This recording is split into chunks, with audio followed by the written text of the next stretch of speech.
Pour vous donner une explication, beaucoup de gens ne le savent pas, même à Trèbes, ou ne le comprennent pas.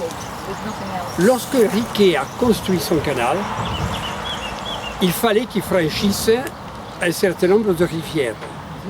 Et parmi ces rivières, il y avait l'Orbiel, la rivière de Trèbes, l'Orbiel. Et donc, ces rivières, pour les franchir, il aurait fallu qu'il fasse des ponts canals. Mais il était pressé. Ça coûtait cher, il était pressé et il voulait aller très vite. Alors pourquoi? Tout simplement parce que il avait plus de 60 ans quand il a commencé son canal et il voulait le voir finir. Et il sentait très bien qu'il n'y arriverait pas. Ça n'a duré que 14 ans, mais il n'a même pas tout à fait vu la fin. Il lui a manqué un mois simplement.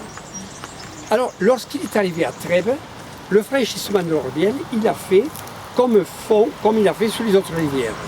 C'est-à-dire qu'au lieu de faire un pont canal qui est coûteux, qui est long à faire, il a fait un barrage sur l'Orbiel et il a fait traverser le canal, l'Orbiel, si vous voulez, excusez-moi, il a fait traverser le canal dans l'Orbiel. Alors l'Orbiel passe là, comme ça, et il vient de la montagne. Alors le canal allait tout droit, au lieu de tourner comme ça, il allait tout droit jusqu'à ce qu'il trouve l'Orbiel. Là-bas, il a établi un barrage sur l'Orbiel, le canal traversait l'Orbiel, puisque le barrage retenait l'eau, et ensuite il revenait par ce qu'on appelle le canalette maintenant. Le canalette qui est rétréci, mais qui était le canal. Donc il partait 500 mètres environ, 800 mètres, il traversait l'Orbiel, il revenait par le canalette et il reprenait le cours actuel. Alors quand Vauban est arrivé, alors ça se passait en 1600, le canal a été fini en 1680 et il a fait ce barrage vers 1677. Le barrage a été fait en 1677. Et lorsque il est mort en 1680, quand le canal a été fini, Vauban est venu vérifier que le canal marche bien. Il marchait, mais il y avait un grand problème. C'était les inondations qui colmataient le canal au niveau de l'Orbiel. L'Orbiel amène beaucoup d'eau, des masses de terre, des troncs d'arbres, et le canal était continuellement bouché au passage de l'Orbiel. Alors il a décidé de faire ce qui aurait dû être fait, c'est-à-dire qu'il a créé un pont ici, sur l'Orbiel, et on a abandonné le circuit qui faisait ça. Et on a tourné ici pour faire passer sur le pont. Autrement dit, on a raccourci le trajet et en même temps, on a évité que l'Orbiel ne serve de passage pour le canal. Et désormais, l'Orbiel passe dessous. Vous avez compris? Et à l'ouest, en haut de la pente, on va y aller, se trouvait la porte d'Orbiel. C'est-à-dire qu'il y avait une porte, une route qui descendait, qui passait là, et qui allait à Carcassonne. C'est la route de Carcassonne. En effet, le pont n'a pas toujours existé. On ne sait pas depuis quand il existe d'ailleurs. Dans l'état actuel, il y a sans doute quelques morceaux du bas Moyen-Âge, 14e, 15e siècle, et puis des morceaux du 18e siècle. Mais avant le 14e siècle, il n'y avait pas de pont. Alors donc on allait à Carcassonne par là, donc on traversait à Gué ici, ça marchait tout droit, ça partait tout droit, et on traversait l'Aude à Gué. Il n'y avait pas de pont, on le passait à Gué. Et on allait à Carcassonne, donc comme ça. Et donc la porte d'Orbiel, c'était la porte aussi de Carcassonne. Alors, je voudrais vous raconter une vraie histoire. Une vraie histoire qui est semi-légendaire, mais qui est une histoire, je crois. Alors, ça va être vite fait, car dans un canal, il faut être rapide. Alors, en 1793, a eu lieu à Lamé, ici. Lamé, c'est la campagne qui se trouve à 3 km sur la route de Bouillonnac. A eu lieu une grande bataille entre les troupes du comte de Toulouse, qui était le régent du roi d'Aquitaine, en 793, entre le comte de Toulouse et les Francs, donc, et puis l'autre partie, c'était les Arabes de Abdel-Malik, autrement dit, à l'époque où l'Espagne était musulmane. Donc les Arabes d'Abdel-Malik avaient ravagé toute la région, et le comte de Toulouse est venu les arrêter ici, à Lamé.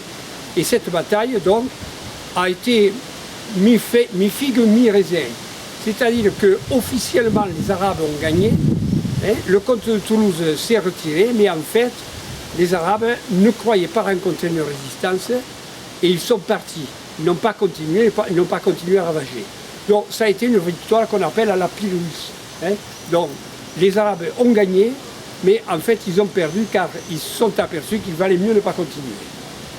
Et alors, il semble que le souvenir de cette bataille est resté dans la mémoire, dans la tradition trébéenne, car au début du 19e siècle, un curé de Trèbes raconte que on faisait une procession le 18 mai, chaque année, on faisait une procession qui allait de l'église jusqu'à la porte d'Orbiel. Et à la porte d'Orbiel, on célébrait l'apparition de la Vierge qui avait détourné les Arabes de Trèbes. Alors, vous voyez, là, il y a deux faits. Un fait historique, c'est la bataille de 793, et un fait légendaire qui vient se greffer sur l'histoire. On a exactement là le témoignage de la rencontre, de la légende et de l'histoire. Je pense personnellement que c'est resté gravé dans la mémoire des gens. Alors, l'histoire de l'apparition de la Vierge, ça c'est peut-être ajouté plus tard, et certainement même. Mais autrement dit, les gens de Trèbes ont gardé à travers les générations le souvenir d'une bataille qui s'était déroulée près de chez eux et qu'ils avaient échappé au pillage. Car ce que l'on sait, c'est que toutes les fermes des environs, sur la route qui allait de Béziers vers Carcassonne, ont été pillées. Et Trèbes n'a pas été pillée. Alors je pense que c'est la rencontre de la légende de l'histoire. Grand que cela, peut-être plus grand. Évidemment, quand on a très chaud et qu'on trouve un arbre, qu'est-ce qu'on fait? On s'arrête. Et cet homme s'est posé au pied de cet arbre et s'est dit, ouh, ça fait du bien, un peu de fraîcheur. Et puis vous savez, quand on est seul dans la nature, des fois, on se laisse aller à parler à haute voix. Et cet homme assis au pied de cet arbre dit comme ça, exprime sa pensée à haute voix, il dit, ah, il manque un peu d'eau fraîche, ça ferait du bien. Or, cet arbre n'était pas un arbre ordinaire. Si vous cherchez bien dans la région, peut-être vous le retrouverez. Il n'est pas loin. C'est un arbre à vœux. Et à peine cet homme a dit un peu d'eau fraîche que, hop, apparaît une cruche remplie d'eau fraîche. Ah bah dis donc. Merveilleux, non? Ah oui. Il faut le retrouver, cet arbre, s'il existe encore. L'homme, évidemment, se frotte les yeux, ne les croit pas, se dit, ça y est, le soleil m'a trop tapé sur la tête, j'ai des hallucinations. Mais enfin, entre vous et nous, si vous avez une cruche d'eau fraîche et que vous avez soif, hallucination ou pas, vous la prenez, vous buvez. C'est ce que fait l'homme. Et puis, sa soif étanchée, il repose la cruche. Et là, vous connaissez les êtres humains. Quand ils sont dans le besoin, ils font flèche de tout poids. Mais dès qu'ils sont rassasiés, ils deviennent difficiles. Et c'est ce que fait cet homme. En posant la cruche, il dit, dommage, c'était pas du vin. Et puis la soif revient vite, il reprend la cruche. Or, c'était un arbre à vœux.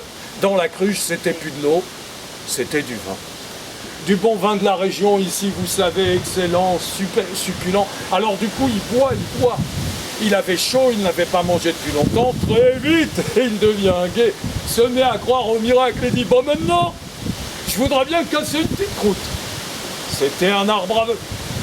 Aussitôt apparaît devant lui une table magnifique, remplie des mets les meilleurs, des rôtis, des légumes, des gâteaux, du vin, de la bière. Il se met à manger, à boire, se remplit le ventre. Et quand il a bien mangé, toujours dans cette gaieté de l'ivresse, il dit, ben maintenant je ferai bien une petite sieste. C'était un arbre à vœux. Aussitôt apparaît un lit en bois précieux avec des draps de soie, des coussins de plumes. Et l'homme s'installe dedans et dit, il manque plus qu'une petite hourie pour me tenir compagnie. Il n'a pas sitôt dit ça, c'était un arbre à vœux. Qu'apparaît une jeune femme ravissante, une jeune femme complaisante, qui s'allonge à côté de lui. Et là, ce qu'ils ont fait, j'ai un trou, je ne sais pas. Ou peut-être que l'histoire ne le dit pas. Tout ce dont je me souviens, c'est qu'après, il s'est endormi. Certains s'endorment après. Et il a dormi longtemps, vous voyez, avec l'ivresse, tout ça. Quand il s'est réveillé, la tête un peu lourde, il avait tout oublié. Mettez-vous à sa place, il se retrouve à se réveiller dans la campagne, dans un lit, au drap de soie, à côté d'une jeune femme qu'il ne connaît même pas. Près de lui, une table avec des reliefs de repas. Il se dit, mais qu'est-ce que je fais là, quoi? Il se gratte la tête et il dit que le diable m'emporte si j'y comprends quelque chose. Et c'était un arbre à vœux. Le diable l'a emporté. Alors, messieurs, dames, si un jour, en vous baladant, vous retrouvez cet arbre, faites très attention à ce que vous dites. L'église caractéristique, que l'on appelle le style gothique méridional. Alors, il se caractérise de la manière suivante. D'abord, on a une nef large, vous voyez, très ample, longue au fur, ça dépend des besoins de la paroisse. Donc, on peut l'allonger éventuellement. Et donc, cette nef est divisée en travées, c'est-à-dire en morceaux, qui sont, les travées, c'est l'entrecolonnement. Vous voyez là, vous avez une travée, deux travées, 3, 4, 5, 6, 7 travées, ce qui est assez grave. Donc on a une église divisée en 7 travées par des colonnes qui portent des arcs brisés, vous voyez, de beaux arcs brisés, et ces arcs brisés portent une charpente. Alors, à l'origine, toutes les églises du gothique méridional, toutes étaient charpentées. C'est très rare qu'elles n'aient pas été charpentées. Ces voûtes, à la fin du XVIIIe siècle et même au XIXe siècle. C'est-à-dire qu'on a accroché des voûtes au bas des arcs et on a fait des voûtes en briques recouvertes d'enduit. Alors donc, à Carcassonne, actuellement, Saint-Michel et Saint-Vincent ont des voûtes. Cône a une voûte. C'est une voûte, ce sont des voûtes du XVIIIe siècle. Trèbes avait une voûte. Mais cette voûte s'est effondrée un jour, un morceau de voûte s'est effondré. Et alors, par sécurité, plutôt que de la refaire, on a tout démoli. Et on a remis l'église dans l'état primitif. Autrement dit, une église charpentée. Et c'est en enlevant la voûte, donc, qu'on a retrouvé la charpente, qu'on n'avait jamais vue. Et on a vu que les pièces de bois, vous les voyez, qui sont engagées dans l'arc et qui portent les poutres, lesquelles portent le toit, ces pièces de bois engagées dans l'arc, qu'on appelle corbeaux, étaient peintes. À l'origine, toutes les églises étaient enduites à la chaux. C'était des chaux très particulières, c'est-à-dire qu'il fallait qu'elles soient très fines, de façon à pouvoir faire des fresques dessus. Alors la chaux s'est faite à partir de roches calcaires qu'on fait cuire, et après on faisait des grandes fosses dans les prés, on mettait une couche de chaux, une couche de sable fin, une couche de chaux, et on mettait de l'eau. Et cette chaux vive bouillonnait, et pour que la chaux soit très fine, pour pouvoir faire des enduits très fins, il fallait qu'elle soit préparée longtemps à l'avance. Donc les spécialistes préparaient la chaux pour leurs petits-enfants. Elle restait entre 100 et 150 ans dans la terre avant qu'on l'utilise pour les fresques. Et donc ici, comme partout, on a enduit les murs pour faire des fresques. Et quand les murs ont été bien enduits, bien blancs, l'évêque s'est dit qu'il fallait trouver un peintre. Et à l'époque, il n'y en avait pas tant que ça. Alors il a fait partir des héros partout pour dire qu'on cherchait un peintre assez talentueux pour décorer l'église de Trèbes. Et à cette époque-là, à Carcassonne vivait un homme qu'on appelait Aïe Aïe Aïe. Ouais, on l'appelait comme ça parce que chaque fois que quelqu'un lui demandait un coup de main, lui proposait un petit travail, il répondait immanquablement « Aïe aïe aïe, c'est un problème, j'ai mal aux pieds. » Ou alors disait « Aïe aïe aïe, là je suis débordé, j'ai pas le temps. » Et ce jour-là, les héros ont fait toute la région, bien sûr, et à Carcassonne, Aïe Aïe Aïe était dans une taverne avec son ami la Bedaine, vous voyez le genre, en train de boire un coup, quand il entend l'annonce de l'évêque. Il pousse son copain du coude, il lui dit « Écoute ça, c'est un boulot pour nous, on va gagner de l'argent. » La Bedaine, qui le connaissait, lui dit « Toi, peintre, arrête, tu fais jamais rien. » Et Aïe Aïe Aïe lui a dit « On me croit paresseux parce que on m'a jamais donné un travail à la hauteur de mon talent. Mais en réalité, avant d'arriver à Carcassonne, j'étais peintre. J'ai décoré des églises, des châteaux, des monastères. Viens avec moi, tu ne le regretteras pas. Aïe aïe aïe s'est laissé convaincre. Ils ont été au palais de l'évêque et ils ont dit à l'évêque, voilà, il a dit, moi, je peux décorer cette église. Je peindrai sur les murs tous les saints et leurs caractéristiques, leur vie. Et puis d'un autre côté, je peindrai notre Seigneur le Christ. Et puis je peindrai plein de petites fleurs en l'honneur de Marie, notre Vierge à tous. Et l'évêque l'a cru, il a dit ok. Et aïe aïe, ajoutait seulement, cette église est grande et l'inspiration peut venir à toute heure.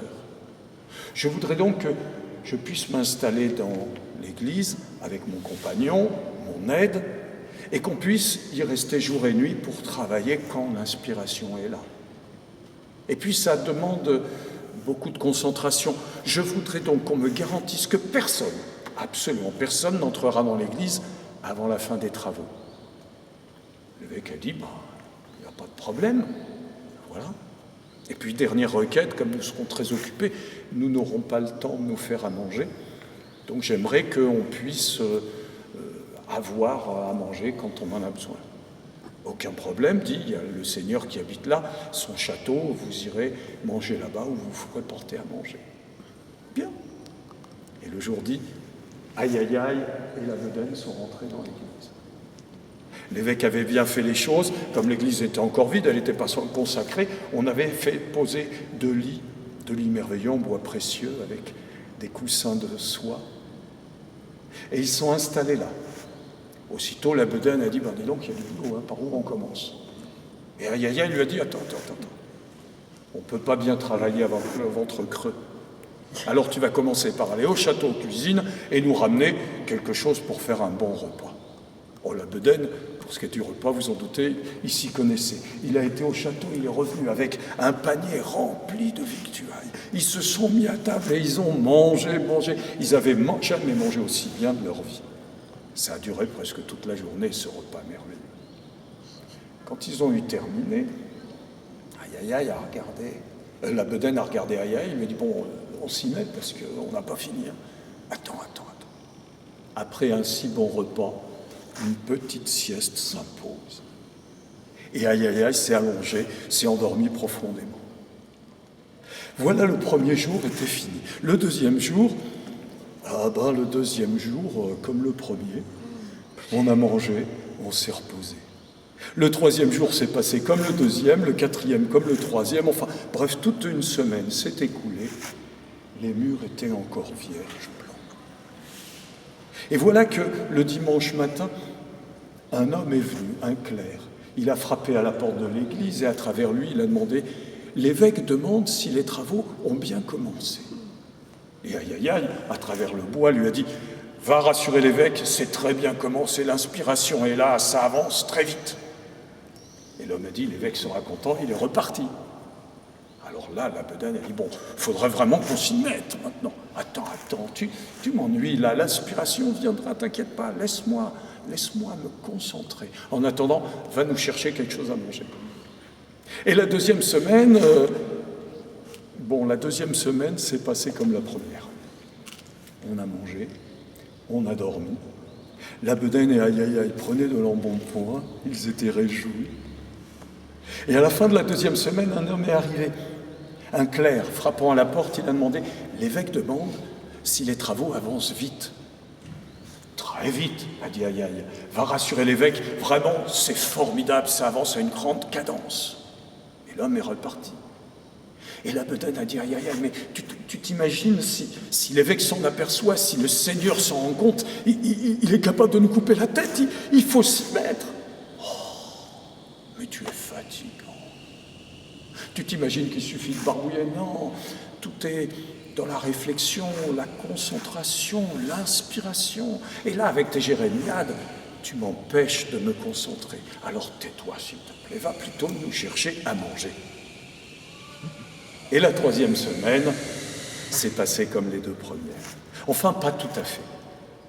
Parce que aïe aïe aïe, manger, prenait de l'embonpoint, se réjouissait, dormait comme un bienheureux, alors que la bedaine avait perdu l'appétit. Il avait des nuits agitées, il faisait des rêves de pendaison, de choses affreuses. Il s'inquiétait de plus en plus, il était toujours à dire « Mais tu crois pas que... Chut, laisse-moi travailler. » À la fin de la 3e semaine, le clerc a frappé à la porte. L'évêque et le seigneur demandent si les travaux seront bientôt terminés. Alors Aïe, à travers le bois de la porte, a dit que le seigneur réunisse toute la cour demain matin devant les portes de l'église, qu'il y ait là tout le clergé. Quand tout le monde sera réuni, j'ouvrirai les portes et chacun pourra admirer mon travail.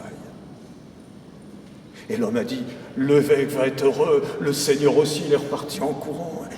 Et la bedaine a dit, mais tu es fou, t'auras jamais le temps de tout peindre cette nuit, nous sommes morts, j'aurais jamais dû te suivre, quelle horreur, quelle catastrophe, mon Dieu, mon Dieu, mon Dieu. Et le lendemain matin, on a entendu un brouhaha devant la porte. Et puis tout d'un coup, le bois s'est calmé, un grand silence. Et on a entendu une voix annoncer « Mesdames et messieurs, le Seigneur, l'évêque. » Alors Aïe a ouvert la porte, il s'est glissé dehors, il l'a refermée derrière lui. Et du haut des marches, il s'est adressé à la foule réunie, au Seigneur, à l'évêque. Il dit « Nobles gens, j'ai peint dans cette église tous les saints, avec leur histoire. J'ai peint les curés qui vont se succéder et qui sont succédés dans l'église ancienne. Et puis j'ai peint des fleurs en l'honneur de Marie. Mais je dois vous dire une chose. Ma peinture a une vertu magique. Seuls les courtisans qui ont toujours été fidèles à Dieu et au roi pourront la voir. Les autres ne verront que des murs vides. Ayant dit ça, il a ouvert la porte et tout le monde est rentré. Et tout le monde a regardé. Et c'est vrai qu'il y a eu un moment de flottement. Et puis une voix timide a dit « Ouais, c'est pas mal. » Alors une autre voix a dit « Ah, mais c'est plus que pas mal, c'est même bien. » Et une autre « Ah oui, comme c'est magnifique, et quelle belle couleur, et comme c'est beau, et comme c'est russe. » Tout le monde s'est extasié devant la merveilleuse peinture du grand peintre. C'est vrai que l'évêque et le seigneur avaient un air un peu sceptique. Et puis une fois que tout le monde s'est admiré, le seigneur et l'évêque ont invité Aïe à les rejoindre au château. Et là, ils l'ont regardé sévèrement et lui ont dit « Tu avais fait un travail magnifique. Mais pendant 3 semaines, toi et ton compagnon, vous avez été nourris, logés comme des princes. C'est peut-être un salaire bien suffisant pour ton travail, aussi beau soit-il. » Aïe en menait pas large. Il s'apprêtait à sortir quand le Seigneur a dit « Mais je suis un homme généreux, je sais reconnaître le talent. Alors pour te remercier de cette œuvre magnifique, je t'offre ce coffret rempli de pièces d'or. » Et il met sur la table un coffret magnifique. Aïe, il n'en croit pas ses yeux et ses oreilles. Il se confond en remerciements, il salue le prince, il le remercie, il prend le coffret, il le serre comme un bébé sur son ventre, et puis il s'apprête à sortir. Et juste au moment où il passe la porte, le Seigneur lui dit « Ah, j'avais oublié de te dire, ce coffret a une vertu magique. Seuls les gens parfaitement honnêtes y trouveront des pièces d'or. Les autres n'y verront que des cailloux. » Avant d'imaginer ce que Aïe a pu y trouver.